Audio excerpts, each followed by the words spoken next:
Hello, everyone. Welcome to the third Warrior Collective podcast, run by a subsection of Poor Credits Warrior Collective, with your hosts, Sean. Yeah. And Jeff. The Warrior Collective is a group of students looking to transform and build a better society. Podcasts will be released bi-weekly and focus on trending topics within the school community and the world. We just want to warn you today's topic may be quite triggering as it discusses discrimination against Indigenous peoples and the residential school system. As a collective, we still feel that it's very important to discuss it because it's part of Canada's history. Viewer discretion is advised. On May 28th, 2021, the bodies of 215 undocumented children were found at Camp Loops Residential School. Said children being as young as 3 years old, and their deaths were quite recent, as Kamloops Residential School was operational until 1969. Canadian lawyer Terpel Lafon states there may be reasons why they wouldn't record the deaths properly, and that they weren't treated with dignity and respect because that was the whole purpose of the residential school, to take control of Indigenous children, to remove their culture, identity, and connection to their family. This quote further highlights the large presence of cultural genocide in Canada's history. Conditions in the Kamloops residential schools were beyond deplorable, further per- perpetuating the dehumanization of Indigenous children by the Canadian government. Also, on June 1st, 2021, the remains of 100 more undocumented children were found at a residential school in Manitoba. Quote, these children, these are bodies. This is a gravesite and nobody cares, and the fact that people are vacationing on the bodies of our ancestors, of children, is shocking. Unquote. This is stated by Jennifer Ratchfray, a relative of a residential school survivor who attended the Brandon Indian Residential School in Manitoba. So they know, like, they're related to a survivor from a residential school, which is really heartbreaking as well. And the next topic we will be discussing, it's not only a defining aspect of Canada's history, but it's an ongoing issue. And this is the Missing and Murdered Indigenous Women and Girls, or MMIWG. Missing and Murdered Indigenous Women and Girls refers to the disproportional rates of violence against missing and murdered Indigenous women and girls in Canada compared to other demographics. This humanitarian crisis was only first investigated on a federal level in December of 2015. So even though this has been going on for years upon years, it's only now becoming a huge topic of conversation. CBC ran an investigation into 34 cases of missing and murdered Indigenous women, which police have said were not caused by foul play. In all these cases, the families of victims believe that the police were wrong. However, the police weren't doing anything about it. Rates of missing and murdered Indigenous women and girls have been increasing over the past few years. Between 2016 and 2019, 140 Indigenous women have died from homicide, police brutality, or under suspicious circumstances. Between 1980 and 2012, over 1,017 Indigenous women were murdered, and Sobering Bodies Institute report found that between 2015 and 2017, there were over 359 missing and murdered Indigenous women, with 167 of them involving homicide, an additional 192 missing persons cases. These stats are startling, yet on a government level, little is being done to aid the reduction of these stats and to improve the safety of Indigenous women and girls. And actually, while we were doing research to find some of these statistics, it was shocking how little information there was about it.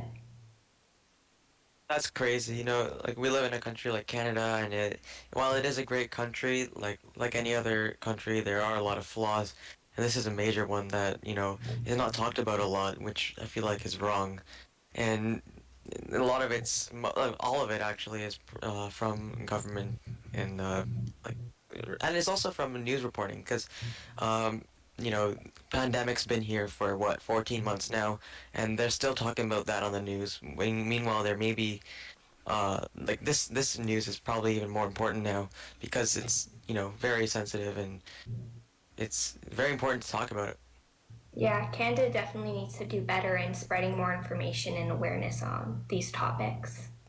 Yeah, so also access to clean water is a necessity and basic human right, as everyone knows. Yet Canada, one of the most developed countries in the world, as we just talked about, they haven't achieved this success. In 2015, our current Prime Minister, Justin Trudeau, he promised that if he gets elected, he will end all long-term advisories on reserves and by March 31st, 2021. We've already passed this date. It's already June, and he's made some progress as 100 advisories have been lifted, but there's still 60 in effect, and 41 Indigenous communities are without drinking water. So just so you guys know, a water advisory is where people are told that they can't drink out of their tap. So, and they have to boil it before drinking or cooking or brushing their teeth or even bathing. So just imagine you have to boil your water, and then you have to cool it down in order to take a bath or even just to drink your own water. So this is very inefficient, and if they don't do this, it can cause really severe consequences to their health. And indigenous communities are getting significantly less funding, and the funding policy for water advisory hasn't been updated in over 30 years, making it nearly impossible to fix this massive problem. Hmm. The Digital Services of Canada has been behind their target since March 2020, and the government has not released their estimations as to when these advisories may be lifted.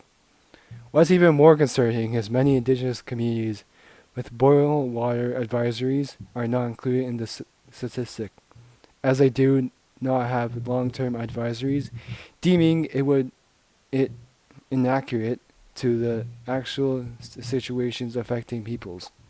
Additionally, the statistics do not include water advisories in British Columbia, Yukon, Nunavut, or the Northwest Territories. Although achievable, the government refuses to fix these issues, using money to build pipelines on indigenous lands, risking contaminating water even more. So, what we've talked about, it's quite bleak, but there is some things that people can do to help. And a big thing right now is you can support Indigenous authors and creators. Some Indigenous authors that you can read from or read books from is The Marrow Thieves by Sherry Dimline, who is a Métis author. I read this one in grade 9 English last year and it was really good. There's the Reckoner series by David A. Robertson, a Cree author, or A Mind Spread Out on the Ground by Alicia Elliott, a writer from Six Nations. Some TV shows with Indigenous actors, directors, and producers include Burden of Truth. This one's really interesting. It's from CBC and it also dives into the topics of child welfare and land rights and more. Mohawk Girls, Blood Quantum, and Future History are some others.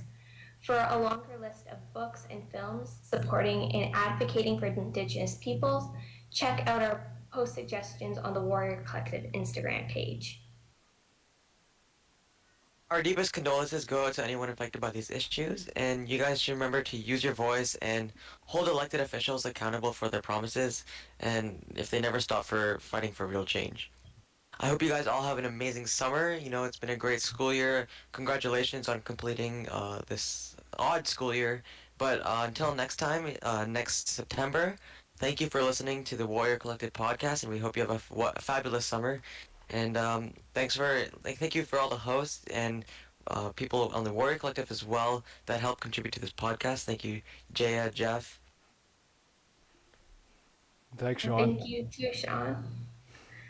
Yeah, so I hope you guys all have a fabulous summer, and thank you for listening to Warrior Collective podcast. See you next time.